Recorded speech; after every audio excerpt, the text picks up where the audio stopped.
Hey there!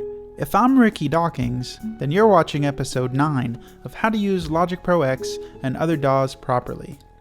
In today's tutorial, I'll teach you how to utilize tempo in Logic Pro X and other DAWs properly. Glenn Gould, a Canadian genius, stated that tempo appears, in a way, like a container into which a liquid is poured. I think that what he was implying is that whenever you make music, the glass is always half full, and the thing that it's full of is notes, and depending on the shape of the tempo, you can fit more or less notes into the glass. Then again, Gould was a controversial pianist who often used shady studio techniques, such as overdubbing and tape slicing, to trick his listeners into thinking that he could actually play entire pieces by great non-Canadian composers. So, tempo is the American spelling of the Spanish word for time. All music exists in time, as does everything else in the universe, except the line at the DMV. Lots of DAWs use what is known as tempo mapping as a means of reporting time or temporal information about the song. Logic Pro X, for instance, uses a tempo of 120. This is a good tempo because with just some small calculations, we can know how long our song will probably be. Allow me to demonstrate. Let's say our song is 8 bars long. Well, 8 goes into 120 15 times, and that's so very close to 16, which is how many seconds our song lasts.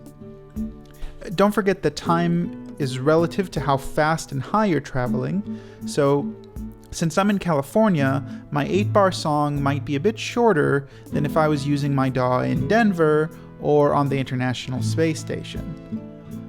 I'm not sure if Logic Pro X accounts for these discrepancies in time dilation, but it's so close as to be statistically negligible. For instance, Antonio Vivaldi composed an estimated 235 hours of classical music. So does it really matter if he composed 235 hours and 15 seconds rather than 235 hours and 16 seconds? I don't think so. I think we can enjoy music regardless of the tempo. Logic Pro X doesn't waste our computer power units on pointless features, but other DAWs do. Ableton Live, for instance, also uses tempo 120, but then has this totally impractical tap button nearby. The thing is, it's impossible, even for a trained player like me, to get the tap button to generate a good tempo. Allow me to demonstrate. I've set in motion this analog metronome, which uses hundreds of years of German engineering to correctly tick and talk at specifically selected tempos. Here it is going at 120. Now look what happens as I tap along. Do I get 120? No, I get all sorts of other numbers with decimal points that'll make any future time calculations very difficult. I'm a musician, not a mathematician, and if you're like me, you don't want to waste your time, or tempo, on faulty tap buttons.